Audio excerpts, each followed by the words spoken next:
देखिए भाई, lecture number 4 और हम बात करते हैं सॉलिड स्टेट की। सॉलिड स्टेट क्या कहते हैं? देखो, इसमें हमने बताया था कि जेड की वैल्यू कितनी थी। जेड की जैसे अपने सिंपल क्यूबिक के लिए कितनी थी 1, बीसीसी के लिए कितनी थी 2, ठीक है भाई। और जो एफसीसी के लिए कितनी थी 4, और एंड सेंटर्ड के लिए कितनी थी। तो उसकी बातें हो चुकी है। अब बात करेंगे हम किसकी, पैरामीटर्स होते हैं ना जो एज लेंथ वगैरह, उसकी बात करेंगे। तो पैरामीटर्स लिखो भाई, अगला टॉपिक है पैरामीटर्स। मेजरेबल प्रॉपर्टीज होती कैसे, देखो इसको एक क्यूब बनाते हैं भैया से। एक मिनट,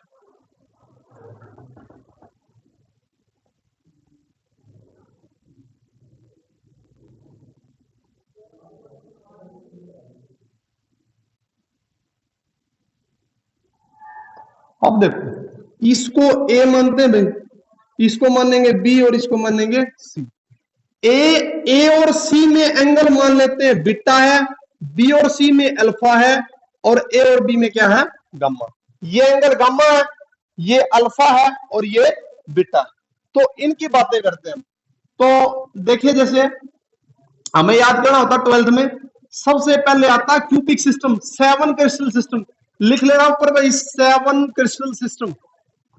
7 क्रिस्टल सिस्टम कैसे, 7 क्रिस्टल सिस्टम। क्यूबिक, क्यूबिक के बाद बात करते हैं टेट्रागोनल की। क्यूबिक के बाद बात करते हैं टेट्रागोनल की। टेट्रागोनल के बाद आता है orthorhombic. Cubic, tetragonal, orthorhombic. Orthorhombic के बाद आता है मोनोक्लिनिक। मोनोक्लिनिक के बाद आता है ट्राइक्लिनिक। ट्राइक्लिनिक के बाद आता है रोम्बोहेड्रल। रोम्बोहेड्रल, और रोम्बोहेड्रल के बाद आता है हेक्सागोनल। एक सेकंड में देखते, दिखाई दे रहा है इसमें? हाँ ठीक है। देखो अब क्या करते हैं, ये ए है, फिर से बताता हूं ध्यान से देखो इस बात को, कि ये क्यूब है, ये क्यूब। अगर इस एज लेंथ को मैं ए ले लूं, इसको बी मानता हूं, तो इसको क्या मानूंगा सी। ए और बी के बीच एंगल है गामा, इसके बीच है अल्फा, ये गामा, ये अल्फा है, और ये कौन क्या है बीटा, ठीक है। अब क्या करते हैं, देखो, हाँ, ए बी के बीच गामा, बी सी के बीच अल्फा, और ए और सी के बीच बीटा, ये एंगल्स है। एज लेंथ की क्या बात करते हैं, क्यूबिक में ये ए बी और सी तीनों क्या होंगी बराबर, पता है सबको इस बात का। तो A equal to B equal to C, और ये एंगल होंगे तीनों क्या होंगे 90 डिग्री के, alpha beta gamma equal to 90 degree. मिटा देता हूं इसको, देखो alpha beta gamma equal to 90 degree. Okay. अब टेट्रागोनल क्या होता है, अगर एक क्यूब को ऐसे खींच दिया जाए, ऊपर की तरफ स्ट्रेच किया जाए, तो ध्यान से देखना, जो थर्ड, ये सी में फर्क पड़ेगा, ए बी बराबर रहेंगे, एंगल में कोई भी फर्क नहीं पड़ेगा, ठीक है। तो इसलिए मैं कह सकता हूं ए और बी तो इक्वल है, लेकिन नॉट इक्वल टू सी। और एंगल पे ऊपर की तरफ स्ट्रेच करने से या पॉसिबल हो सके तो तुम खुद देखना, एंगल पे कोई भी फर्क नहीं पड़ता। Alpha equal to beta equal to gamma equal to 90 degree, ठीक है। अब क्या करते हैं, इसको याद करने का क्या तरीका है, ऑर्थोरम्बिक, मोनोक्लिनिक, ट्राइक्लिनिक, सब में क्या लिखना है, ए बी तीनों में not equal, A not equal to B not equal to C, A not equal to B not equal to C, A not equal to B not equal to C, और ए इसमें, एक मिनट थोड़ा सा, थोड़ी सी नीचे लिख देते हैं इसको। ट्राइक्लिनिक के बाद लिखना है हमें रोम्बोहेड्रल। रोम्बोहेड्रल, और नीचे आता है हेक्सागोनल। देखो इसमें क्या करना है, इसमें ट्राइक्लिनिक में होगा A equal to B A not equal to B not equal to C. तो रोम्बोइड्रल में क्या करेंगे बताओ? रोम्बोइड्रल में होगा A equal to B not equal to C. बिल्कुल रोम्बोइड्रल में ऐसा ही होगा बिल्कुल, ये टेट्रागोनल वाला, लेकिन एंगल का अलग है। देखो अब क्या करना, रोम्बोइड्रल में हुआ, हेक्सागोनल में क्या होगा? नहीं, रोम्बोइड्रल में तीनों इक्वल होंगे भाई, क्यूबिक वाला होगा A equal to B equal to C. अब क्या हो जाएगा? इसमें होगा A equal to B not equal to C. Hexagonal close packing करवाएंगे तब समझ में आएगा कि दो साइड तो बराबर होती, तीसरी नहीं होती। याद रखना, क्यूबिक, टेट्रागोनल, ऑर्थोरोम्बिक तीनों में अल्फा बीटा गामा 90 डिग्री होंगे, तीनों में लिख देना भाई, alpha beta equal to gamma equal to 90 degree. अब बात करते हैं मोनोक्लिनिक की। सबसे पहले बात करते हैं रोम्बोइड्रल की। रोम्बोइड्रल में क्या फर्क आना है? बस alpha equal to beta equal to gamma not equal to 90 degree, बस यही फर्क है। रोम्बोइड्रल लिखो भाई, alpha equal to beta equal to gamma not equal to 90 degree, बस यही फर्क है। इसमें क्या है? दो एंगल होते हैं 90 डिग्री के, तो लिखो alpha equal to beta equal to 90 degree और गामा होता है 120 डिग्री। एक सेकंड में, ठीक है, देखो alpha equal to beta equal to 90 degree, gamma equal to 120 degree. अब ट्राइक्लिनिक में क्या होता है? सबसे ये सब में नॉट इक्वल आ जाएगा भाई, लिख लेना alpha not equal to beta not equal to gamma not equal to 90, लिख लेना भैया, ठीक है।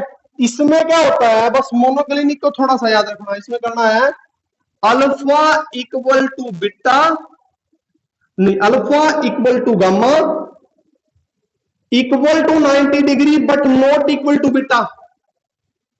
क्यूबिक है, तीनों में अल्फा बीटा गामा 90 डिग्री होंगे, इसमें तीनों इक्वल है, इसमें एक इक्वल नहीं है, इसमें तीनों नॉट इक्वल, ठीक है। इसका तो रोम्बोइड्रल में क्या करना है? क्यूबिक से देखो, ये तो बराबर है, ये भी बराबर है, लेकिन लास्ट में जाके जो गामा के बाद इक्वल 90 डिग्री है वहां पे नॉट इक्वल टू हो जाएगा। हेक्सागोनल हम करवाएंगे तब बिल्कुल समझ में आ जाएगा।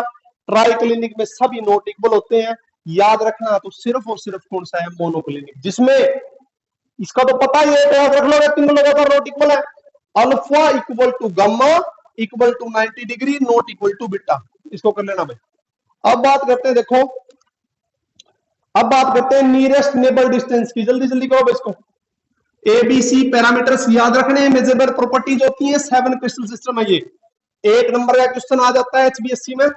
तो अब बात करते हैं हम nearest neighbour distance. Nearest neighbour distance क्या? देखो, nearest neighbour distance, nearest neighbour distance को बताते हैं कि नियरेस्ट डिस्टेंस क्या होगी नेबरिंग एटम्स में? ये होती है डी से डिनोट करते हैं भाई। हम देखें, बिल्कुल आराम से समझते हैं, काफी इंपॉर्टेंट टॉपिक है भाई।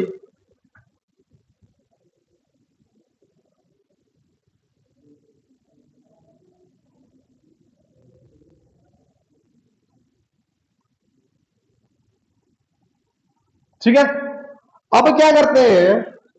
ये होती है एज लेंथ। क्या होती है? As length. एज लेंथ को बताते हैं ए से, नोट कर लेना भाई, एज लेंथ को बताते हैं ए से बताते हैं, ठीक है। ये ए भाई, रूम को क्यों मान लीजिए, जो ये दीवार होगी ऊपर से, इसको क्या मानेंगे? एज लेंथ मानेंगे। इसकी ए डिस्टेंस, मान लिया इस पॉइंट को ए मानता हूं, इसको बी मानता हूं, ठीक है।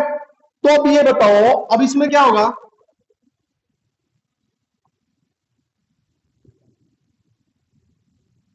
ठीक है, एक्चुअल में क्या है?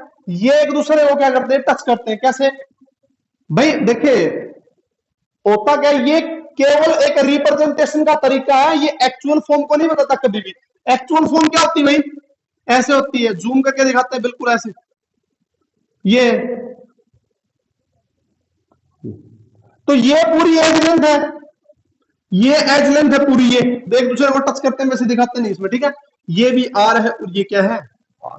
तो मैं क्या कह सकता हूं, और इनके बीच में डिस्टेंस भी क्या होगी? डी, यानी ए और डी क्या है? इक्वल। भाई इनके बीच की डिस्टेंस डी है। ए एज लेंथ ए है लेकिन डिस्टेंस भी कितनी है डी, तो यहां से नोट कर लेना ए इक्वल टू डी, ठीक है। लेकिन रेडियस क्या होगी, रेडियस रेडियस को डी का हाफ मानू या ए का हाफ मानू, ए की बात है, तो क्या कह सकता हूं R is equal to D by two, और डी किसके इक्वल है, या कह सकता हूं R is equal to A by, note करो भाई इसको, R is equal to D by two, R is equal to A by two, ये बार बार यूज होता है इसमें, ठीक है। तो अगले लेक्चर में बात करते हैं नियरेस्ट नेबर डिस्टेंस में जो आगे आनी है एफसीसी वगैरह, उसकी बात करते हैं, ठीक है भाई।